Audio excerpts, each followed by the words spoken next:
You're listening to Last Word Radio, where you get the last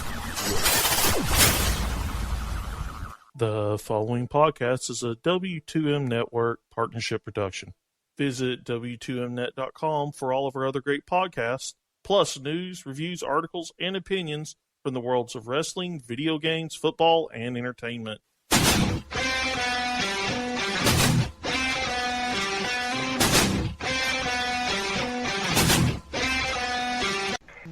Welcome, ladies and gentlemen, to another episode of Running Wild Podcast. I'm your co-host, Rich. Alongside me, as always, my co-host, Runz.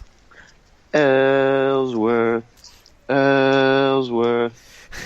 No chin music! No chin music! So I just want to remind you guys, before we get into the episode, that we're brought to you in partnership with Last Word on Wrestling, ProWrestling.com, PWPonderings.com, the Wrestling to the Max Network, and I think that's it for now. All right. So, we don't have a pay-per-view next week, which I'm a little confused about. I feel like every week we need to either talk about a pay-per-view or preview a pay-per-view, so this kind of feels like some weird breathing room that I'm not allowed to usually have. Even though we have, Evolve 70 and 71 to discuss, I mean, but no, WWE yes, that's branded pay-per-view, yes. Their super shows on TBS. All right, so you want to start with Raw, I guess? Let's start off with Raw, and then we'll head to Evolve, or do you want to start with Evolve? I mean, I figure we just go in chronological order and start with Evolve, right? All right, that makes sense. So you actually were live tweeting the show. If you guys want to follow Runz over here, make sure you go to Running Wild LWS on Twitter, so you can follow along with the Evolve shows. You usually got both of them in a weekend, which is pretty awesome. So what did you think of the first show? That was, let me just make sure, that's number 70, right? Yeah, I mean, it'll be the same thing for both pretty much, but they were both good shows. The crowd at 70 really sucked, and it ruined, parts of the show, because if the crowd is not into it or not reacting how they're supposed to, or not really doing anything, it takes away from the atmosphere, the excitement of the story these guys are trying to tell. Like, it seemed like a lot of people weren't familiar with the guys. Like, even Sabre got a big pop, and then during his match it was just kind of quiet, and it was like, what the hell, what are we doing? This is one of the best wrestlers in the world right now, and we're just kind of sitting on our hands. It was pretty weird. Yeah, I didn't get to watch the show live, but I caught some of it later, and it just reminded me a lot, actually, of the Brooklyn crowd for Evolve 68? No. Is that the one? Yeah, that was the night. Somewhere around there. Oh, no, 68 was the one that Johnny was, that was in Long Island. So I guess it was like 67, the one that was during SummerSlam weekend when I was away. It was early in the day, and it was actually at the same place where I'd seen Tier 1 like a week earlier. So that crowd was really weird. That was the Thatcher Gulak match. Yeah. Right? And that, I believe you saw that that show, crowd right? was into it. They were just, they hated Thatcher. But they were into the show. Oh, okay. This crowd was just pretty quiet, It was really weird. They weren't, reacting like booing Roman Reigns type of thing. They were just not reacting or chanting out stupid stuff, It's weird because, and maybe I'm just being presumptuous, but this isn't that far from where Full Sail tapes, is it? I have no idea. But the next night, the crowd was into it. They loved it. They were loud. So it how far could those two shows have been? I mean, they were in. I'm trying to think. So the first night was Orlando, and then Ybor City. Ybor City, they've been in a bunch of times, so maybe that was it. Orlando, I'm not sure how many times they've been there, but that crowd was not good. Yeah, it is kind of odd trying to think about who these people are that are at the shows. Yeah, it makes no sense, unless they just, I don't know, they weren't promoted enough, or people weren't aware of that. But that NXT crowd seems pretty knowledgeable, so I don't know. Yeah, it was just really surprising just to have that reaction. So, what matches stuck out to you from the first night? I mean, Thatcher Page was good. Saber Tracy Williams was just, ridiculous. That as you would expect from those guys. Hero Gulak was good. Riddle AR Fox was good too. I'm not the biggest fan of AR Fox, so whatever. But I enjoyed the match. And AR Fox used to be in Evolve a couple of years ago, right? Like he kind of made a comeback, or not a comeback, but a return. Yeah, like this was his first match back in a while. I think they had a falling out of some type or whatever the case. So it was like I think Gabe Sapolsky even said like not the biggest fan of AR Fox personally, but this is like not it's probably not personally like. I don't know. I don't know how he phrased it, but then it was like, yeah, but happy to see him back in Evolve and blah blah blah. Wow. Or like we've had our problems, whatever he said. And Darby tried to kill himself again, Darby Allin. Always.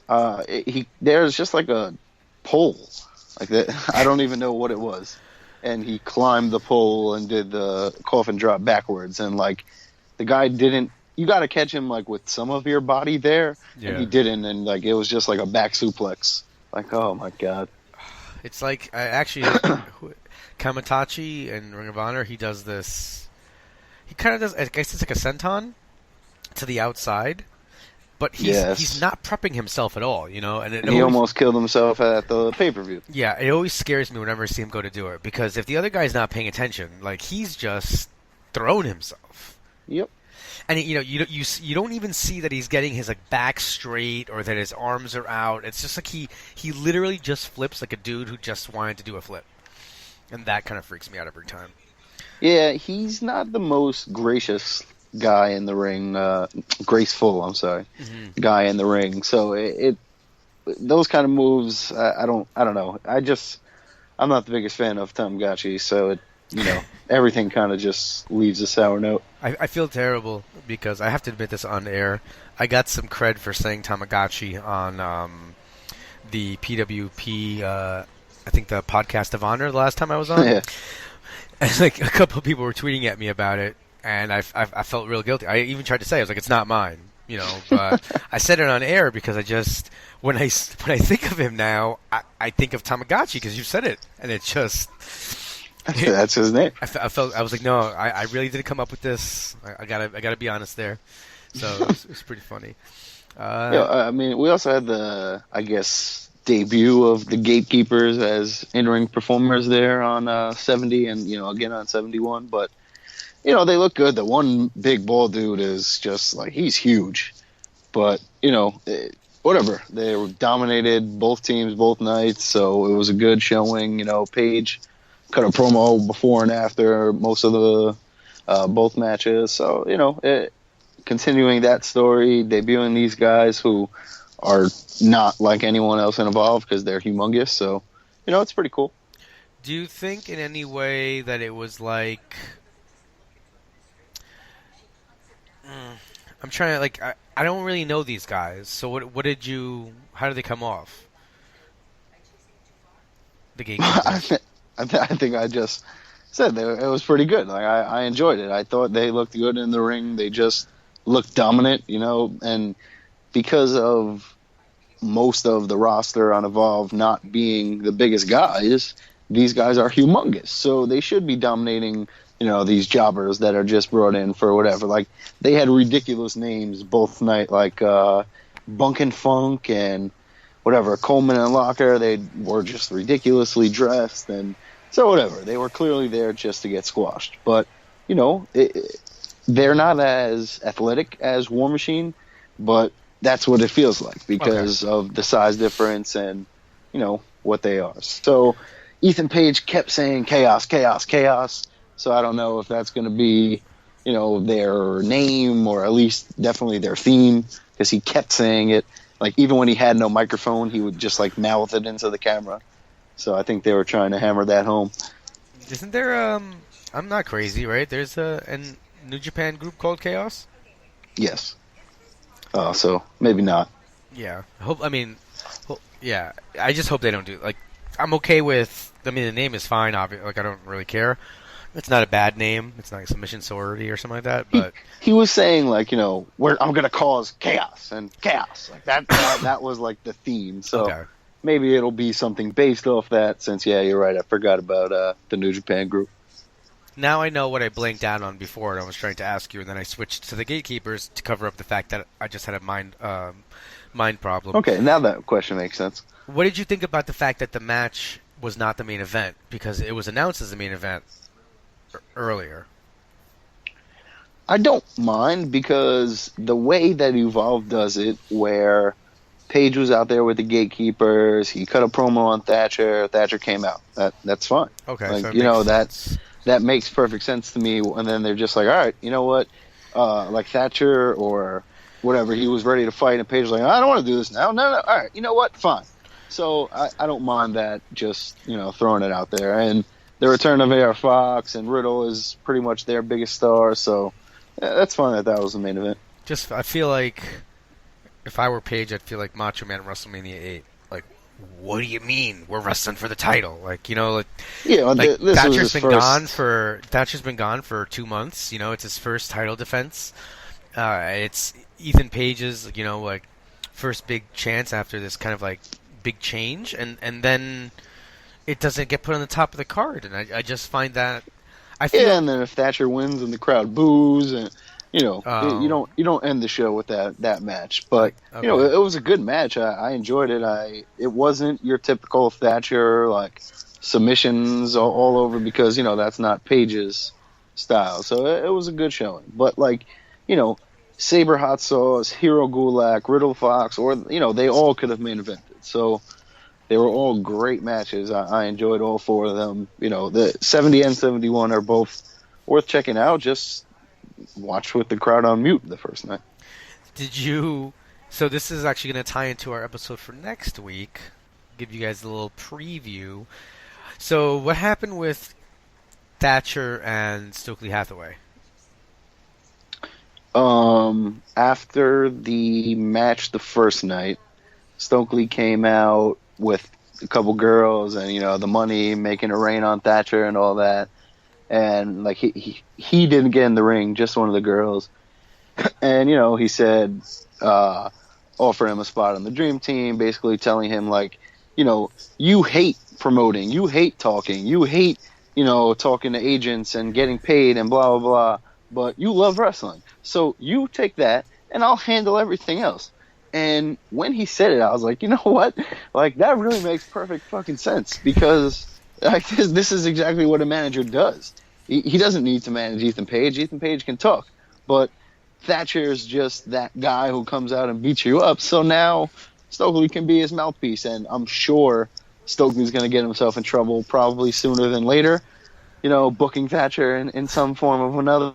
But maybe it's a scam, maybe not, but I enjoyed it. I thought it was a good idea. The next night, Thatcher, he came in the ring this time, I think, and Thatcher shook his hand, and they agreed, and so Stokely was kind of just like, what the fuck, what just happened? He said yes, what? Oh, all right, yeah, okay. It was great, because I actually, after I saw that he did that, I tweeted at him the video of Thatcher, like, breaking his thumb back in the summer. I was like, "What's going on, man?" He's like, "It's healed. All right, I've moved on. It's all right." And and then I think after Thatcher accepted, he tweeted out a picture of them watching. Supposedly, they were looking at a phone, and he tweeted that they were watching Moesha. Yeah, which I think is just amazing. So, as a little preview, the comedy elements of it are going to be phenomenal, And if you enjoyed that, what you guys should do is definitely. Don't miss next week's episode, because Stokely should be on the show with us. So we'll be able to pick his brain about some of this stuff and ask him about his relationship with Tim Thatcher and just kind of his career overall. But he'll be joining us to kind of go over things. So it'll be a pretty good episode. Yeah, I mean, definitely looking forward to that, and I mean, thank him in advance for corresponding with us and potentially coming on. I would say hype's a word I could use there. And still stay professional. All We right. don't get hyped. We stay hyped. Well, I've been hyped since we started taping back in a year and a half ago almost. All right, but before we move on to our Well, I mean, the second night, we could just talk about briefly before we move on to WWE. Hero Riddle main evented, and I thought that was really good. Really, really good match. Like, go out of your way to check that one out. I mean, from watching Battle of Los Angeles and Taz, the interview with Riddle, like, I learned that Hero and Riddle are boys. Like they travel the roads and they're really good friends. So when I heard they were wrestling, I got super hyped because when two friends fight, it's always, Hero's somehow at the top of his game right now. Riddle is, literally, I think, less than a year in the business and just, I mean, that guy. But, so that was really good. We had Sabre and Yehai, who were both 1-0 and trying to get a title shot coming up. So Sabre won that, and it was really actually pretty good. I enjoyed watching Yehai in there with him. We usually get to see him in the, not comedy, but, the undercard matches and that kind of thing. So he's still, he's really driving home this Big Trouble thing, and it's a little annoying, but, I get it. So it was enjoyable. It was a good match. I liked it. This guy's in trouble! In trouble. But, the thing is, like, see, I guess, it comes off different, but being there, I get super hyped about it every time. Like, every time I'm like, trouble! I yell it when I'm not supposed to yell it. I try to, like, preemptively yell before he does. So, no, I really like him. I like what happened with Paige afterwards. I thought that Sabre's really good, but I want to see more. I want to be more tied to him more than just the the fantastic wrestling and the reversals. I want a little bit more invested interest because I'll be honest with you, as much as I like him, I rarely want him to win. Like, if you would have asked me not who will win, but who do you want to win, I'm going to go with Yehai because he's got a personality and a character that I really like. See, Sabre has a great person. Like, when he's in the ring, like, all the stuff he interacts with the crowd and all that's that great. stuff. Like, I love that. So, a persona, I should say. But his persona is that he's just that British beast. Like, he's... So, I don't know. I enjoy watching Sabre. But before we... just briefly, we got the email today with the cards, or some of the card. Did you see that for 72? Yeah. I guess we can get to that. We'll preview that later on. But Galloway, Riddle, Sabre, Ethan Page, Anything Goes, Dustin and Gulak, Hero, Tracy Williams. Those 4 matches done. I'm in, sold, 100%. See you front row. Have a nice day. Yeah, the only thing that makes me a little... So I think that it's Hero Riddle again in Joba, right? The next night. Yes. Yeah. So which would have been awesome. But yeah. Riddle Galloway is going to be really good too, and Hero Williams I will also enjoy that a lot of. It's no matter what, I think it's going to be a really great show. I just I guess you would have liked to see that. Yeah, observing a little bit more closely, they clearly make it so that Sunday's the bigger show. You don't think sometimes they do, sometimes they don't. It just kind of comes off that way at times. Maybe it's just the way that it's received also. Yeah, those 4 matches, Riddle Hero, yes, the rematch, but it's the rematch. Galloway Riddle was supposed to happen. Hero kind of just stepped in there, and that was the other thing. Hero kind of split from Galloway and them, just kind of walked away from them the first night. The second night, Galloway told them to hold up Riddle so he could do something, and Galloway was like, hold them up yourself, and just left. So it seems like they're moving on from that. I wonder what that's about. I wonder if that's actually because Hero is not going to be around for a while, or if that's because they're going to actually use Hero in some sort of way against these guys. Yeah, I think that's more of the reasoning. I think he'll be around for, why not? I think it's not often. I guess. Yeah, exactly. It's every couple months, and when he can be there, I guess he'll be there. I mean, he's going to be at both of the shows in November, so hopefully that continues. It's a great place to work. There's a lot of talent there, so why not? No, makes sense 100%. And the only other thing I wanted to ask you about was, just give me 1 second. Oh, how was Callahan? I mean, I don't know. I liked him more before he was in WWE. Like, now that he's back on the indies, I get that his character is his character, but to see him just like kind of come back and step right into where he was, it feels a little weird to me. So I don't know. Now it's kind of like, but it was a solid match. Paige is good. I really enjoy watching him wrestle now. So that was a good match. Both shows were really good wrestling. As always. All right. Well, with all of that out of the way, ladies and gentlemen, I just wanted to just kind of give you guys an opportunity here. So podcast advertising is one of the most engaging types of digital advertising. Cast.market makes it easy to advertise on podcasts. So sign up and try the campaign creator today. So that's actually what we're using right now. You target quality shows specific to your product or service. Enter the podcast code for us, which is Running Wild, and the show will automatically be included and site fees will be waived. So go to http://cast.market today. All right. So with that out of the way, let's go into Monday Night Raw. I don't know why I said it that way. That was weird. Quickly before we even talk about Raw, did you see Tommy End, somebody Big Damo from Ireland, and Crazy Mary Dobson arrived at the Performance Center? Yeah. I'm not sure if you got to watch those PWG shows yet, but definitely Bola, when I give you those, watch Tommy End, because, wow, I fell in love with him watching these couple of PWG shows. Like, that guy is awesome. I'm actually, so I guess it speaks to what we watch. I'm more excited about Crazy Mary Dobson. I haven't watched the PWG discs yet, so maybe it'll change my mind. But I've seen a lot of her work with... It will change your mind, but I completely agree with you anyway. Continue. Like, she's a really great female wrestler.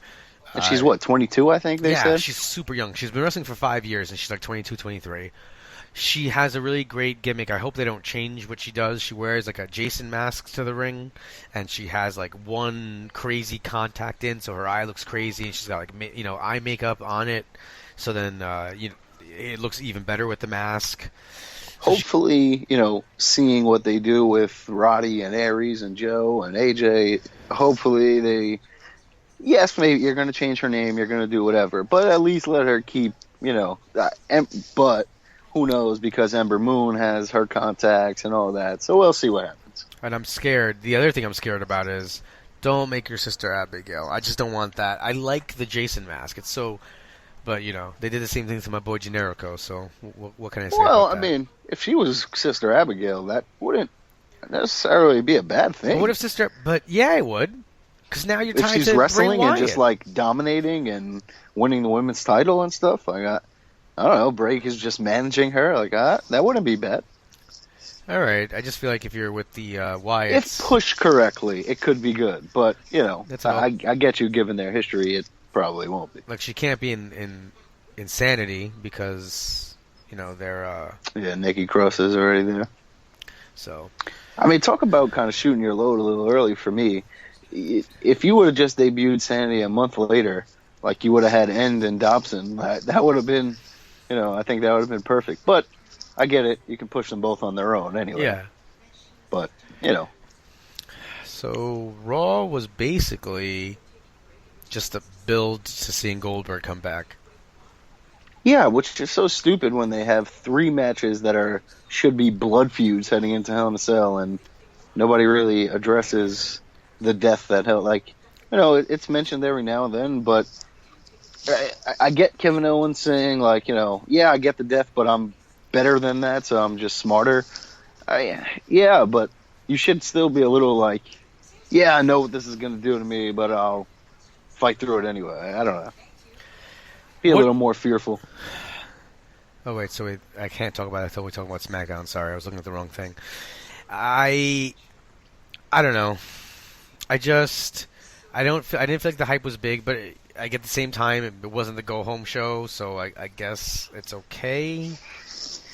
I mean, they're really trying to sell this Goldberg thing, and the game just came out, so that's the big reason, right? The game was coming out like the next day. Yeah, and that's perfectly fine. You know, I understand that. And what they built towards was great, but you still need a little more focus on the guys and the match because, like, you know, what they did on SmackDown with Ellsworth and AJ was the entire show. It was, you know, a Bryan backstage segment, an Ambrose backstage segment, an AJ thing.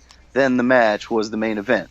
So, you know, that was all SmackDown was about. And Raw was all about Goldberg, and you had the Goldberg video packages. But, yeah, that's just an interview. It's just this. It's, you know, that's not your world title match or your big money feud yet.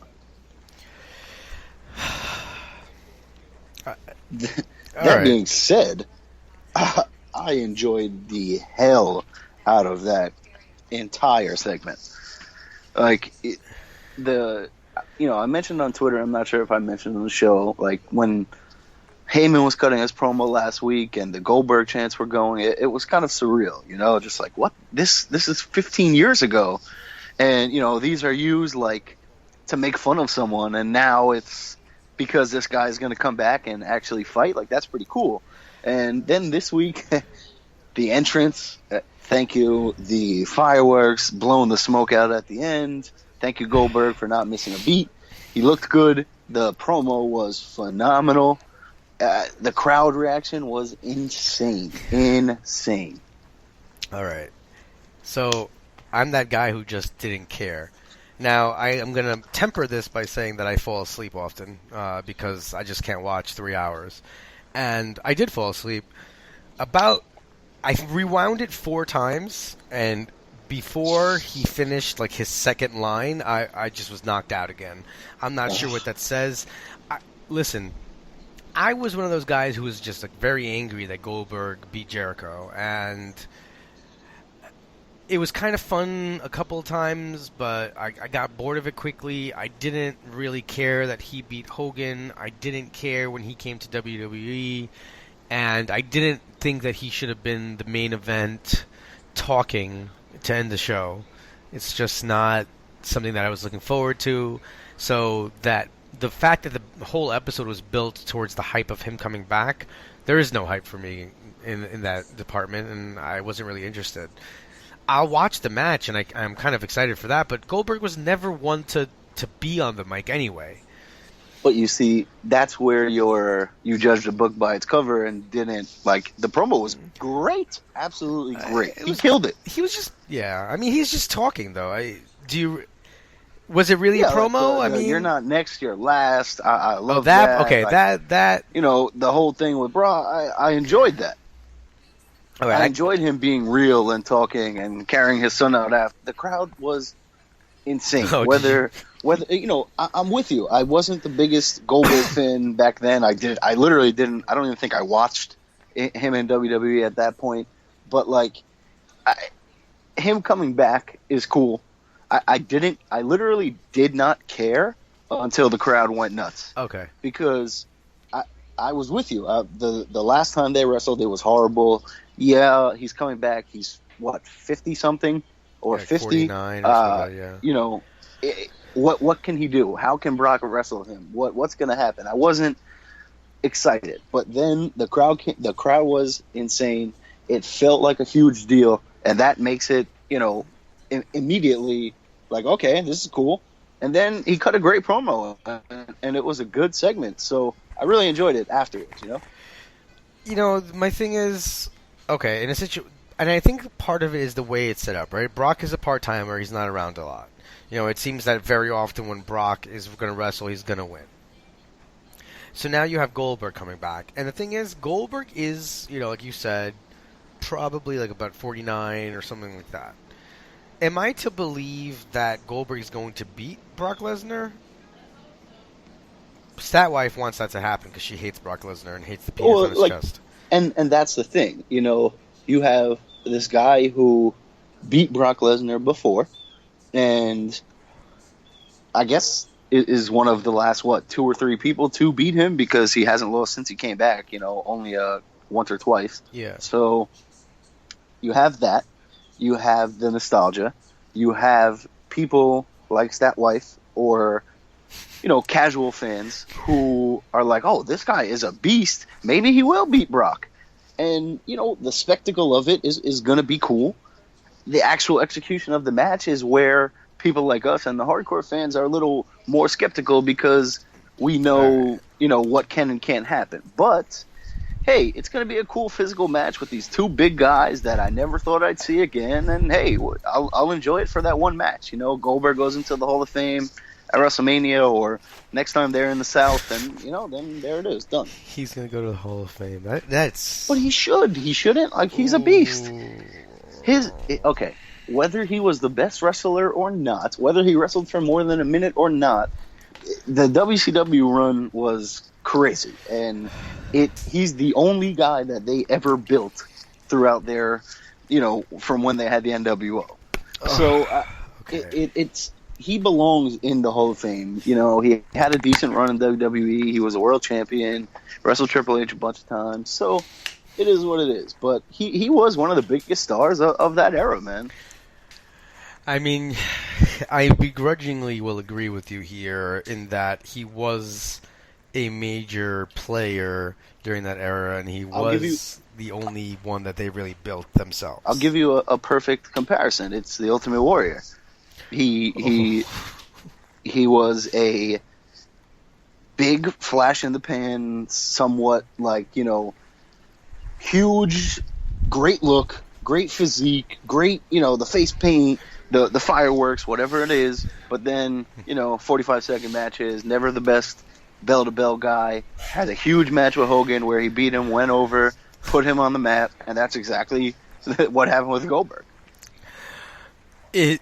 Like, 9-year-old me just got really got angry with you. Like, 9-year-old me was just like, how dare you say the Warrior didn't win those matches? Went to another company, right? Went to the other company after he was done and got squashed by their biggest star. It's exactly what happened with the Warrior. Wasn't booked half as good. Lost to Hogan. Goldberg started coming out in shorts, not looking half as good. Squashed by Triple H every time. I don't even want to... This is very disturbing to me. I guess you're right. I mean, I obviously remember. It's tough to separate. You know, it's tough to separate what you know that happened in wrestling to when you still believed it was real. Yeah, you know? Absolutely. Ultimate Warrior is my favorite of all time. Like, you know, that will never change. He was the one I loved as the kid. You know. So that'll never be different. But now growing up and like learning more about him and the in-ring career is like, oh, wow, this guy really sucked and I loved him this much? How the hell is that possible? But, you know, like the self-destruction of the Ultimate Warrior was like world crashing down. I was like, what? I didn't know what I was buying when I bought that. And then I watched it. I was like, wait, this is great, but what the hell? Wow, he was really this bad? Like, for me, the only thing they could have, if they would have ever done that for Macho Man, it would have, you know, just...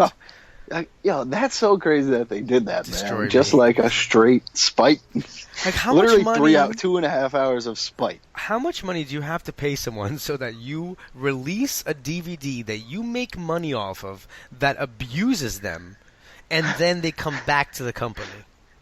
Well, I mean, I think... I guess there's a number. I just want to know what that number is. Hey, man, he probably got paid off it. He didn't care what they had to say. I don't know, but... What do you, like, even tell the guys? Like, yeah, I'll just go out there and make fun of this guy. Yeah, say whatever the hell you want. I don't care. Sorry. No, I'm doing the Warrior. The Warrior... Oh, Statwife doesn't understand the Warrior snort, and she thought it was being disrespectful. I literally didn't know what that was. I didn't see your face move. I thought it was a sound effect. I had no idea. No, I was trying to do the Warrior. That was my terrible attempt at the Warrior snort. Yep, great job. Just sounded like you farted in the mic. So, moving on to the big matches of Raw. Mark Henry and Golden Truth. Yo, literally, I did not see this match. Like, I saw them come out, right?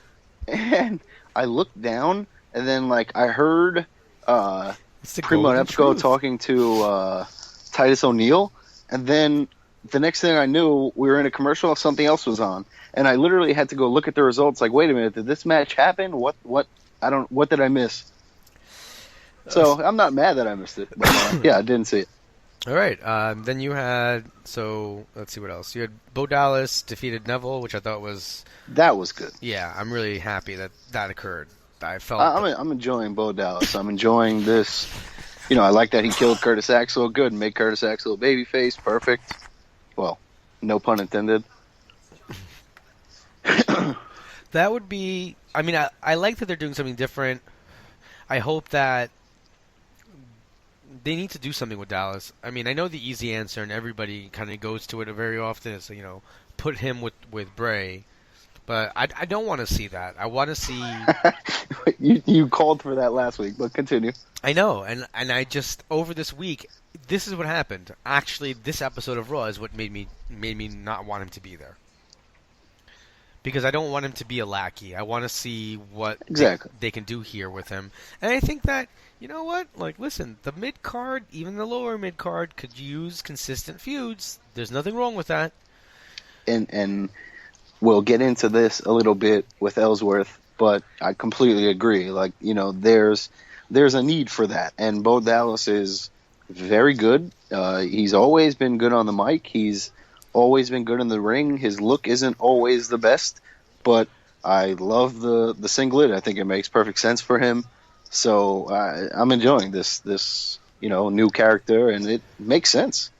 I thought it was really good. Then Braun Strowman, I mean, kind of hilariously, right? Like, he wanted more competition, so what does he get? Which I think we said, last week. He gets 3 guys. I hope that next week, I'm sorry, maybe I'm forgetting. Did he clarify and say that he didn't mean 3, or did he just destroy them and leave? Did you not see when he said, I want more competition, anyone in the back, and then Sami Zayn came out? And thank you. Now I remember that. See, you know, he threw him off, and then Zayn was just there, and then, you know, we had the backstage segment where whoever it was, like, why did you go out there? And he said, well, because no one else would. So I like that. All right. I like this as the first feud. It's good because he's going to kill Sami Zayn, and Sami Zayn is going to keep kicking out and sell like a mug. So I enjoy that. I'm going to enjoy this match and this short little feud, and then we'll move on. So now, you know, the other day I was talking to Statwife, and she said that I'm really good at blocking out negative things. Like, just things that I just find to be terrible that I don't want to remember. I don't remember them. Mm-hmm. I think that's what happened Monday night, because now that you've told me the story, I felt sick to my stomach, because I could hear you on this week's episode as we were, you know, discussing it. I could hear you talk about how this was going to be good because Sammy's an underdog and he's going to lose, and I'm like, no! It made me so angry. I know it's good booking, whatever, but I'm just a little bit of a Sammy mark, and now I know he's going to get demolished. Like, the first time they go together, he's going to hit some moves, but he's going to get destroyed. But look at what it's done for Ellsworth. Like, this is what Okay. you know. This is what Sami Zayn is. Like, he's going to get so much sympathy because he's so good at it, and it's going to be perfect. You know, when maybe he gets a roll up at some point. Maybe, you know, this will be a good feud. And he was doing nothing, so this is better than nothing. And he's gonna get over because he's gonna be getting killed, and he should be getting killed, so this is going to be good. This, ladies and gentlemen, this motherfucker just compared Sami Zayn to James Ellsworth. In the terms of the ultimate underdog getting over with the crowd, which is Sami Zayn is a better underdog than anyone. Yes, he's better and more physically built than James Ellsworth. That's not the point. He likes ska music. Why do we have to beat him up all the time? I can't. Let's just move on to another match, because I'm going to get upset about this. I can't handle it anymore. I don't know what much else there was on Raw. I don't know if there's anything else you want to touch on, but I think that was it for me. I like that to see that Gulak and Nice. Well, Nice has already been Oh, yeah. working a little heel, but Gulak is just kind of now more of a direct heel. And Swan and Cedric were really faces to begin with, but I like that backstage segment for me was important. Not for me, but it was important to me so that the crowd would get to know them more. The crowd popped for Cedric and then super popped for Swan. Like, that was nuts. It was like, oh, shit, like, these guys are over. All right, they like these guys. Cool. But that was nice to see. I think there's boos for Kendrick, there's boos for Nice and Gulak, so people are getting to know these guys. They're getting more over, and we're good to go. By the way, Goldberg was holding his son at the end of the show. Yes. Somebody put that picture up on Facebook or something, in one of the groups I'm following, and said, because of the kid's hairstyle, was like, it's really great that Goldberg's giving TJP the rub. And I was crying. Like because if you look at that picture, his hair is so close to TJP's that it was legitimately. I was like, why would he do that? And then I looked and I was like, oh, wait a minute, that's not Perkins. That's actually his son. But so what's funny about that too is like he starts walking up the aisle and he goes over to like somebody else and somebody else's kid and like he picks that kid up. And then he's kind of like, oh, shit, and gives that kid back and then goes to his son. He's like, oh, wait a minute. Like, my kid is here. I can do this with my own son. So that was pretty funny to me, like, watching that moment. Live TV, I'm on Raw, and I grab someone else's kid before I grab my kid who's, like, not that far away in the audience. Yo, ladies and gentlemen, no more show. Stat Wife just cancels the show. I'm not allowed to watch wrestling anymore. Cancels you. Like, yeah, I get deleted. Maybe he knew the person or whatever, but I think something just clicked. Like, oh, shit, I can have my kid here. The only way that you get out of that is if that kid's a Make-A-Wish kid. That's the only way you get out of trouble. But I still think whoever that person was doesn't matter. That him picking up somebody else's kid triggered him to remember that his own kid was there and go pick him up. Cool moment. Great. I love it. It meant something to him clearly and meant something to the crowd. So that was great stuff. I guess the last thing, did you like Papa Rusev? Or Grandpapa Rusev? Now, Rusev is awesome. Anything he does, because he has the accent, I really enjoy watching. Because I like the sound of his voice with the accent. It's entertaining to watch. So I don't mind. I thought that was great because he just shit all over Reigns, and I thought Reigns actually had a decent promo when he came out, so that was fine. I'm looking forward to their Hell in a Cell match. I think it should be pretty good and physical, so we'll keep moving on. I do take umbrage with one thing and one thing only with Rusev. Dolores? So no, just so you guys know, no, it's you just said Dolores. That's fantastic. Yes, Dolores Umbridge. But seriously, you guys need to know that Hugh Jackman and I have filed a joint lawsuit against WWE and specifically Rusev for copyright infringement on our facial hair. I don't like... Every time I see him, I just think of Hugh Jackman. It's crazy. Like, it makes me so angry. And a kid came into school this week in my class with mutton... Like, he's trying to start his mutton chops. And I looked at him like, is this a joke? Like, this Machka. Like, I want to crush him. All right. Now we get to... Now, I've been waiting to ask you this the entire episode. Now that we head into SmackDown. What do you think WWE's... In the last 30 years, what is their budget on caskets? I don't know. Why? Because the casket, I mean, like, they've really, I believe... They make elaborate caskets. Survivor Series, this is going to be tough. It's either 94 or 95. I remember Roto-Rooter came to the house, and it was a very crazy night. But Kamala was fighting Undertaker in a casket match. And they had this double-wide casket, but it was because he's fat. But it was made of just remember that casket, wood, and it was ridiculous. It was so ugly. The Undertaker built it in his workshop. Yeah. But now, their caskets are, like, ridiculous, and they're all... I mean, I would be upset if I bought a casket that had this trapdoor contraption that all the WWE caskets have. I would kind of be upset if I bought one that doesn't have that. But, so now here's my thing. You're a pallbearer, you're carrying down the stairs, and boom, the trapdoor goes open. You don't need that. Yeah, it's great. But if what do you think they do? Like, do they just go to a local funeral home? Like, what do they do? Because you can't really just, like, can you just go to a funeral home and buy a coffin? Like, doesn't that take like a weeks or months to build and that kind of thing? That's why I think they have tons of coffins somewhere. Tons.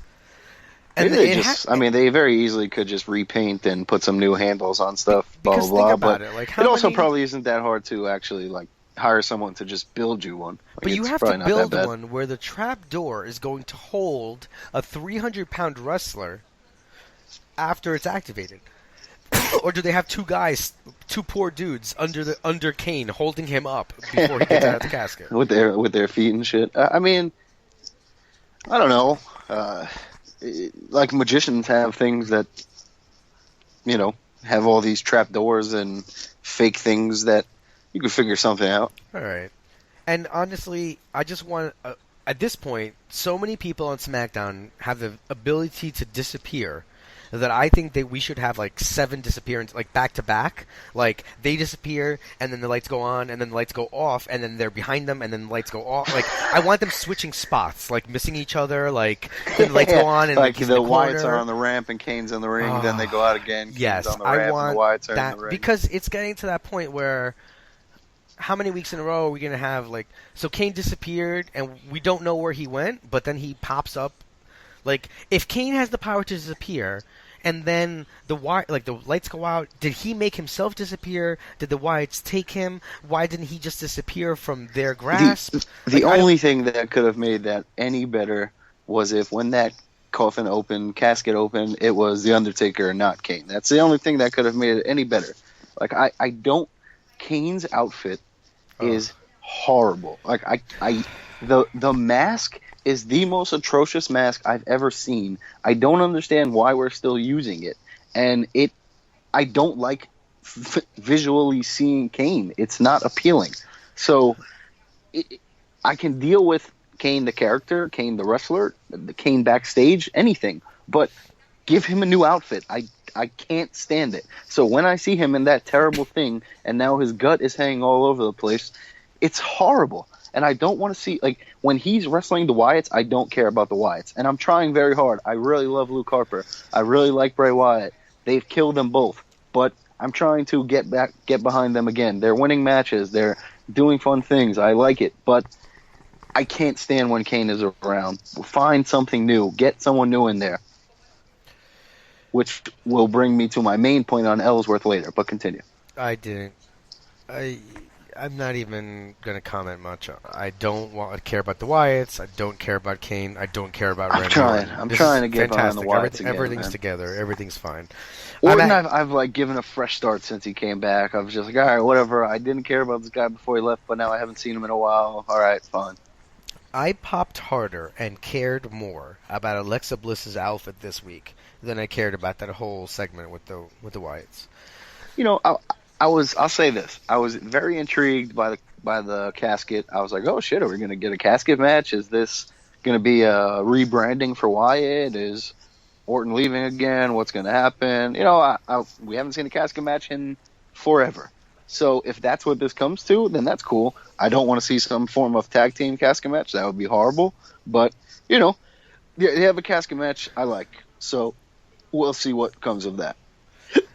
But, I mean, if they can disappear, then I can't. I'm not even going to get into the logic of it all. I don't want to see a casket match. That was Undertaker's thing. And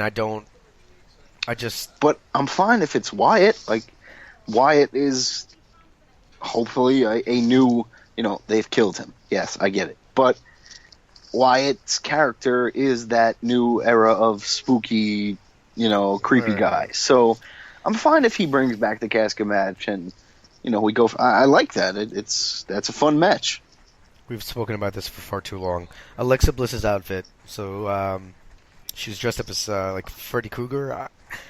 I was asking you about how she almost seems like Rey Mysterio in terms of like having very dedicated outfits, because it's not just one piece.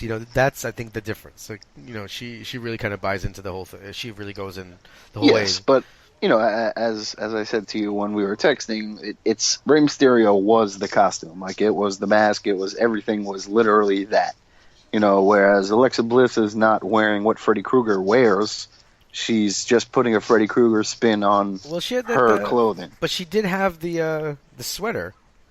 Yes, but the sweater had claw marks on it, and it was Alexa Blissed up. It wasn't just Freddy Krueger's sweater, Fair. I'm glad she beat Naomi. Not because I don't like Naomi, but just because I feel like if she's going to be the number one contender, she needs to get that victory back. She got surprised, at No Mercy, but now that she was prepared, she took care of business, and I thought that was, well done.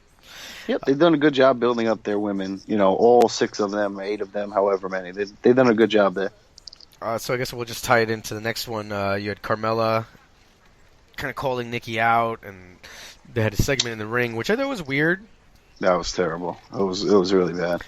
I mean, I buy her as very obnoxious. Like, it's almost like she needs to forever be a heel because she's so good at being unlikable. Yeah, the Princess of Staten Island, like that's the heel thing. But everybody knows that Nikki Bella is dating John Cena. Like, that's not a thing. You're not breaking the wall. Like, they're on 4 different reality shows, like, there's nothing. So for her to say that, okay, fine, you want to say it once, no problem. And then Nikki Bella kind of killed her, and then she just said it again. She was like, Nikki was like, really? I'm hiding it? I have 2 reality shows, and I'm all over this. And then Carmella was like, well, you can lie all you want. Like, what? She didn't? No, that's not. Did you listen to what she just said? But that almost came off as heelish. Like, I'm not even. Like, that's like. I don't want to get political, so I'm not going to say his name. But it just seems like she was not even reacting to what was said. She was just continuing with her agenda. Yeah, but you can't be, like, dumb. I don't know. She would have gotten low promo points in the game. The good thing about a poor choice. The good thing about the good thing about being a heel is, like, when you at times are telling the truth and being an asshole about how you're saying it. And yeah, Carmella was telling the truth, but everyone already knows it, and she wasn't bringing anything up. And when she started turning it into you used him to get you here, that's different. But the relationship thing that she was playing up was just like, come on, that's terrible. All right. I'll agree with you on that one. Then okay. So I have to admit you were right. Kurt Hawkins is a heel. Oh, you think? It really makes me laugh that I didn't see that. But yeah, so he almost debuted against Apollo Crews, but then Apollo Crews punched him in the face, so he got angry and left because what the hell, man? That's not cool. His debut was ruined. It was well executed. I wanted to see him wrestle though, and I think I said last week, excuse me. But I'm just kind of to the point where I watch too much wrestling to not get to see someone when they're advertised. And that's also, like, after watching this week, I kind of fell in line with you. I was like, come on, I want to see this guy work already. But, again, like, what you just said kind of made me lean back to mine is, like, yeah, we watch so much wrestling, so to see somebody be a dick and tease me with the match and not give it to me is not refreshing, but it's a little bit different, and I kind of like it. I like his gimmick.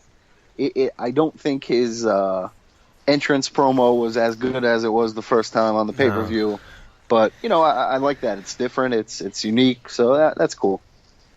All right. And then the Spirit Squad's still a thing, and they teamed up with Miz. I can't believe they're going to stick around.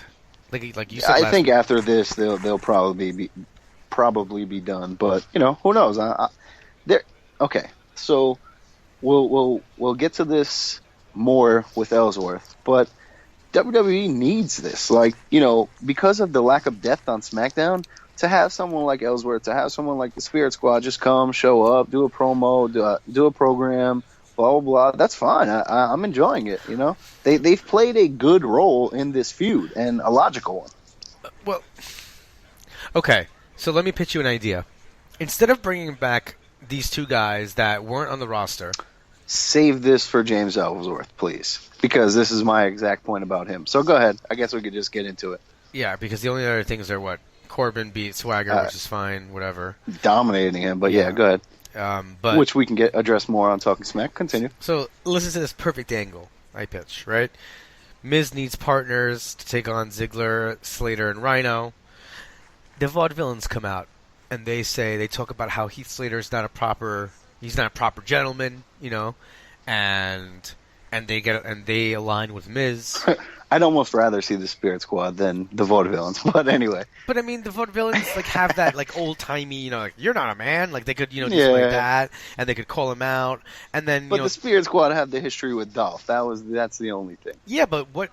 Okay, so now Dolph but what happens with Slater and Rhino? Who are they going to face now? Are they going to face the Spirit Squad for the titles? I could see them having a match with the Spirit Squad, which whatever, but.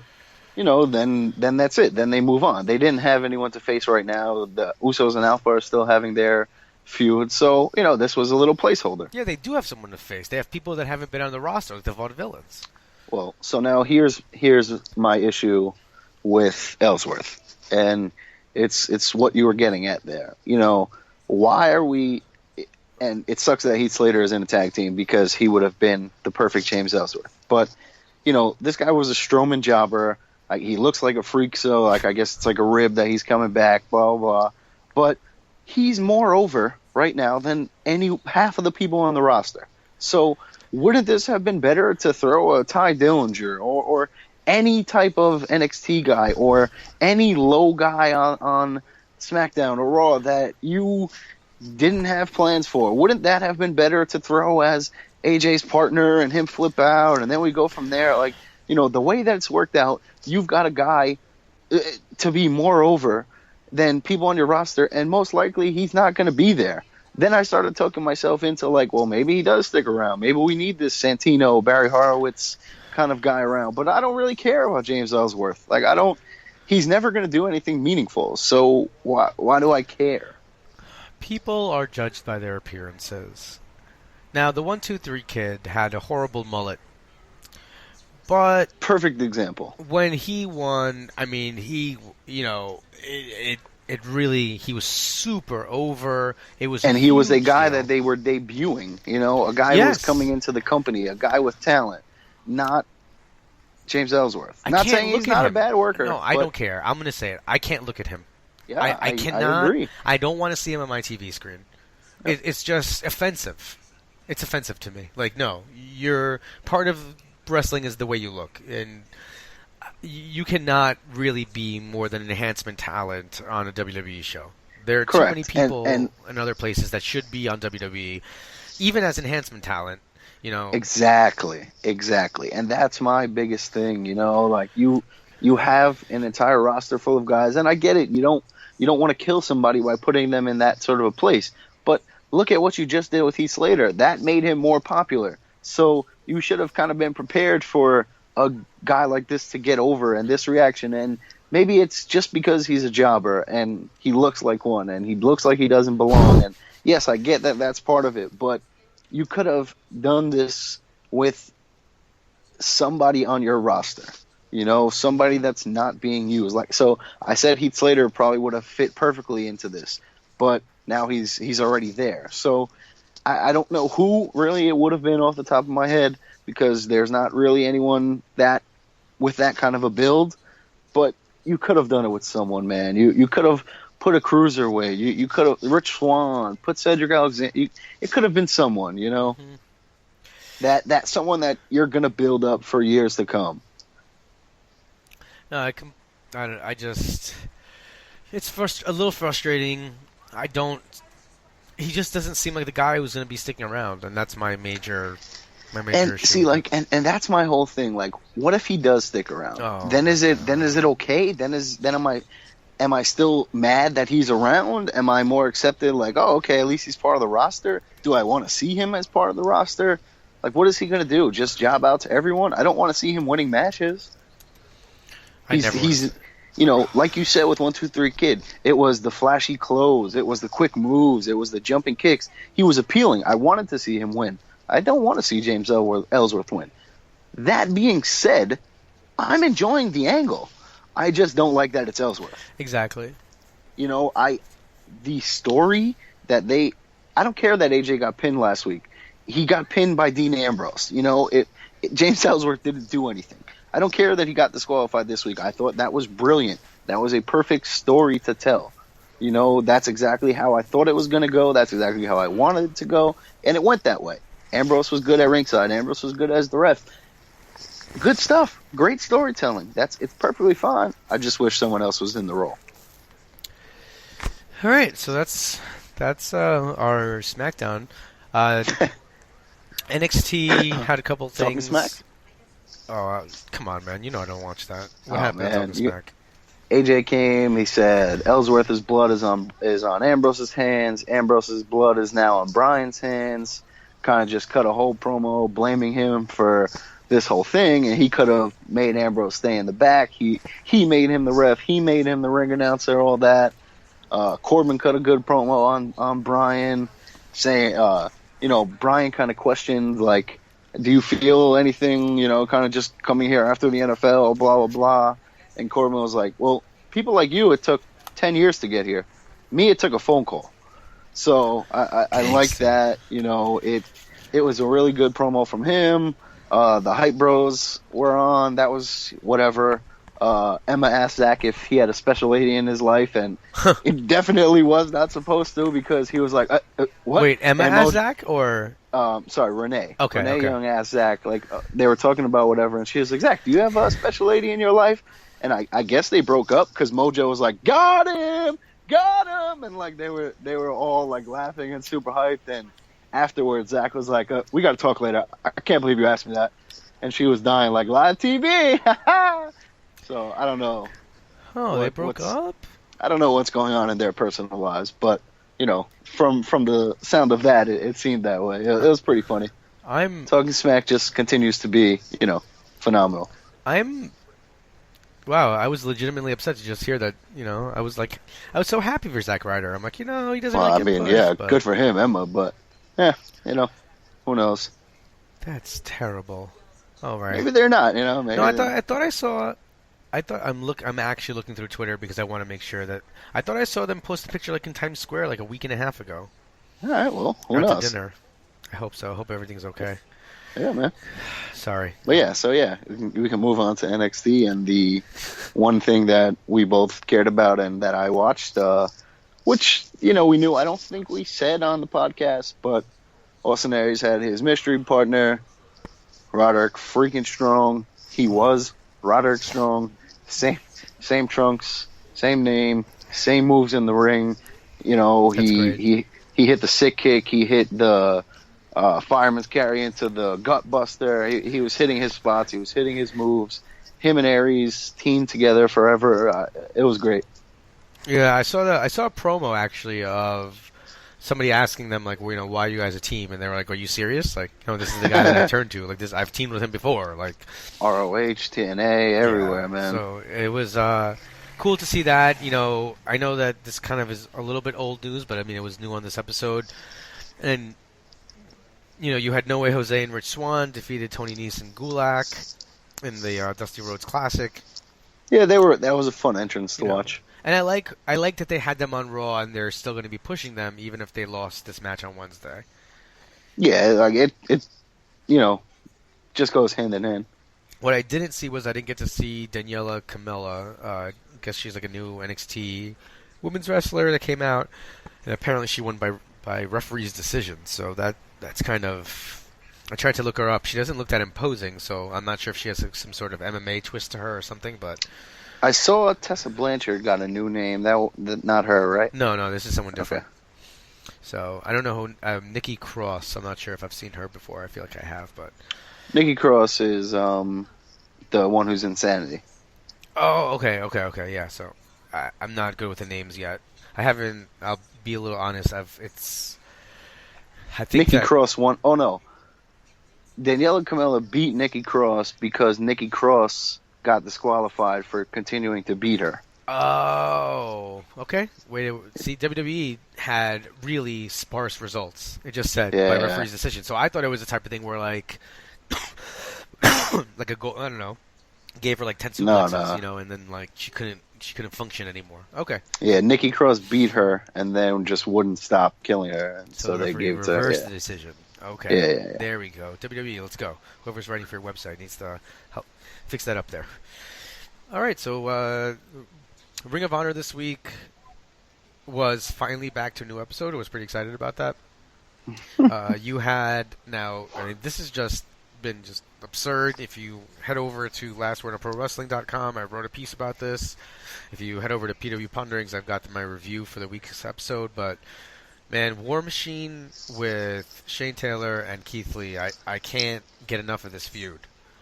I was really upset, and we talked about it on the show, when the Addiction won the titles. I was like, why would you take it off of War Machine? What are you going to do with them now? And this is what you do with them. You have them brawl with these guys who are just as big as them, just as agile as them. And with the next pay-per-view being Final Battle, and I'm pulling, I'm pulling for a fight without honor. Like, I want to see that in person. These guys can go, and now Shane Taylor. So after Ray Rowe actually had won the match, Shane Taylor came in with chairs and just kind of laid them out. So the rivalry's not done, and I feel like the only way to end it is a fight without honor. See, I don't know if you give it that fight without honor title, but definitely some type of street fight, cage match, something along those lines. And did they make the TV title match for Final Battle on the show, or did they just announce it? They just announced it. Oh, and I mean, Bobby Fish, Dragon Lee, meh. I don't really care about that. I don't even understand what you're doing there. I don't know why you would do that. It's Final Battle. This is a Ring of Honor pay-per-view. And this is your WrestleMania. Yeah, if you have... Okay, here's the thing. Here's the reason why I hate that match. If Dragon Lee wins, I'm going to burn the place down. Yeah, I don't care about the TV title immediately. I don't want to see Dragon Lee win. Yeah, I'm going to be furious. Now, and like you said, it's Final Battle. This is Adam Cole, Kyle O'Reilly. This is Jay Briscoe, Pete. Like this is the year-long feuds ending. This is what this is. This isn't a brand new match that nobody has ever seen before, that nobody really cares about. I don't know. Maybe Dragon Lee is good and will be like hyped as hell. I don't know. The only thing that I can think, and I'm not sure when it's supposed to happen, but on Ring of Honor this week, it started off with Cole coming out with the Young Bucks, and they had their titles, and then basically Cole was like, and Paige is going to be challenging for the TV title, and he is soon. I'm not sure. I think it might be when they're in England. So now, the only way I'm okay with this is if it's not going to actually be Bobby Fish. Not that I don't like Bobby Fish, but if it ends up being Adam Page, and this is like his first defense.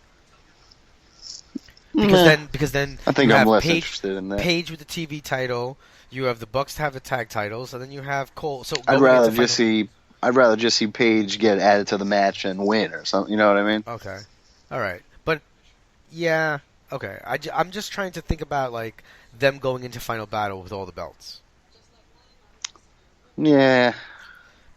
I mean, that would be quite a sight if they ended up standing tall at the end of the night. But I still think, I think Kyle O'Reilly's going to beat Page. Yeah, I think there's one big wrinkle to that all standing tall at night, and, his name is Kyle O'Reilly. No, the contract situation's a little scary because it seems like their contracts expire like towards the end of the year or in January or something. So I hope that has no bearing on how they end up. This is Kyle O'Reilly's win. This is, this is built up for him to win.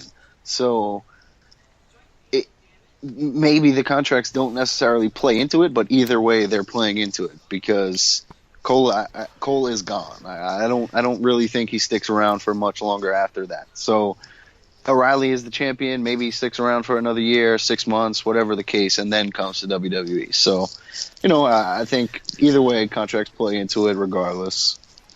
All right. Well, I guess, I'll just talk about the last match because it kind of ties in, and then I'll go back to the middle. So then you had Jay Lethal versus Silas Young as the main event, and Jay Lethal ends up winning because Adam Cole came out for commentary. He actually didn't start the match on commentary. So like halfway through the match, or I guess towards the end, he starts sauntering down to ringside, and O'Reilly actually attacks him from behind. So now they're brawling now right by the apron. And O'Reilly hops up on the apron as Silas is like about to hit his like moonsault from the corner on Lethal, and he gets annoyed that O'Reilly's there. So he turns his attention to Riley and pushes him, and Lethal rolls him up for the victory. And then O'Reilly and Cole were going at it in the ring, and you had Lethal and Silas Young outside the ring.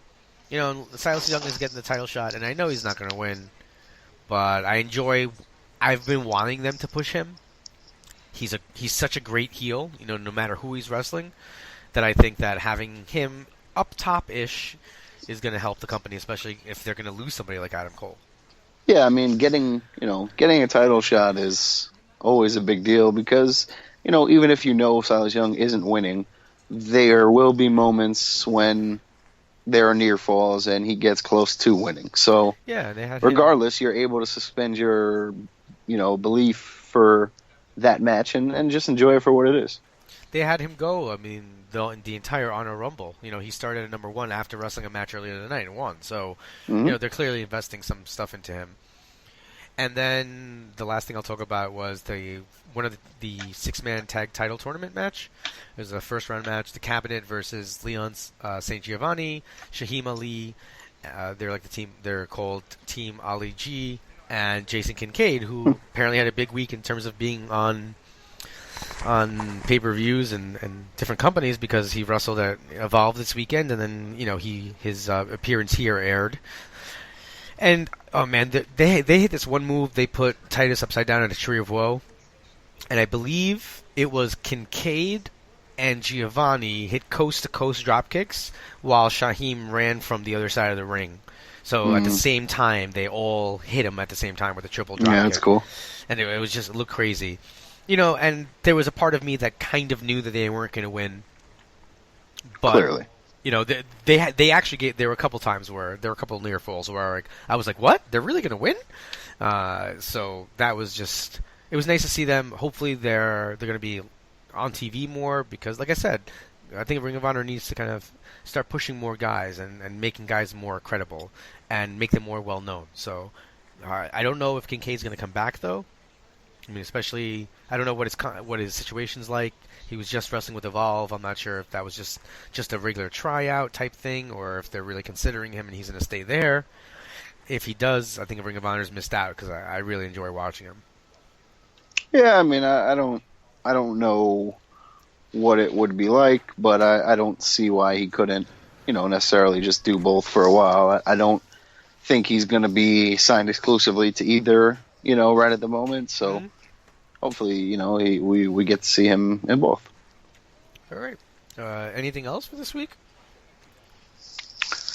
No, I do not think so. Oh, wait. What did you think about the happy couple? Oh, you didn't want to bring that up. All right. I mean, like, it's at this point, it's just a shit show, and it doesn't seem like it's good for either of them. Paige's dad came out on, like, Facebook or Twitter or whatever and said, like, I'm against my daughter marrying that man, that's it. So, I mean, if her family sees something wrong with it and WWE saw something wrong with it, maybe they weren't wrong this time, and maybe it is toxic to one or both of them. And from the stories we've heard or the TMZ stuff or whatever footage you see, it doesn't look like it's that good for them. You know, like they were, I don't know, you know, these are how crazy things get started, but, you know, I heard one thing like Paige owed drug dealers money and that was something with the Rio, and, you know, that's just a clear, to me, like, oh, these people are having issues, let's just try and throw something absurd out there. Yeah. But the fact that it can be thrown out there is you know, that's not a good look.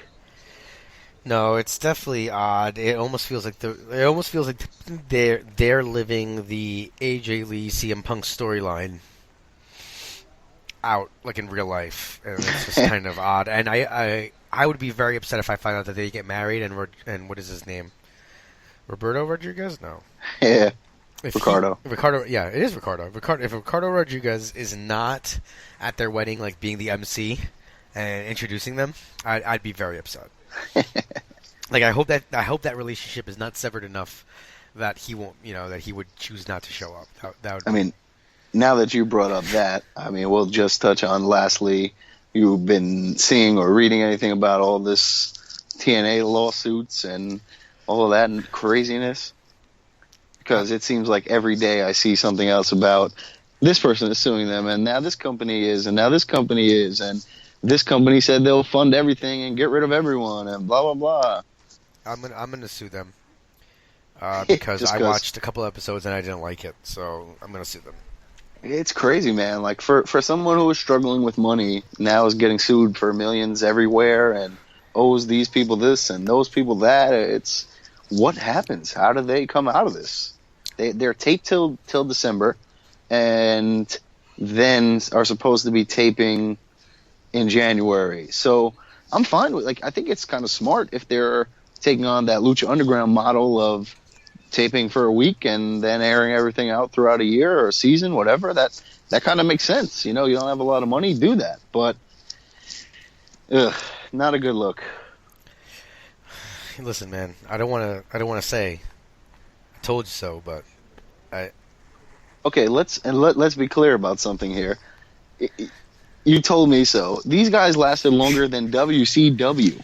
That's crazy. Wait, what? Yes, TNA has been around longer than WCW. Think about that. Yeah, the look on your I wish people could see, like, this needs to be a GIF. You just thinking like that, just turning sideways was fantastic. Exactly. So is it? It blew your mind. Is it because I'm like connecting like Mid Atlantic and stuff? Like, I'm connecting NWA. No, you just WCW was around for a long time. Like, they're the beginning with all those terrible, like, pay-per-views and Cactus Jack and Abdullah, Vader, all that stuff. It seems like forever ago. Yeah. But it was around for 10 years or That's 11 years, you know? What? Like, it ended in, it was what, 90 or 88, whatever, whenever it became 89, let's say. And it ended in what, 2001? Go ahead, yeah, look it up. All right. I have nothing else, guys. Yeah, man. I'm shocked. You can't drop something like that on me. At the Well, end of the show. I didn't plan to, but you called out TNA, you know, trying to say you knew it was doomed to fail, but it's a major success.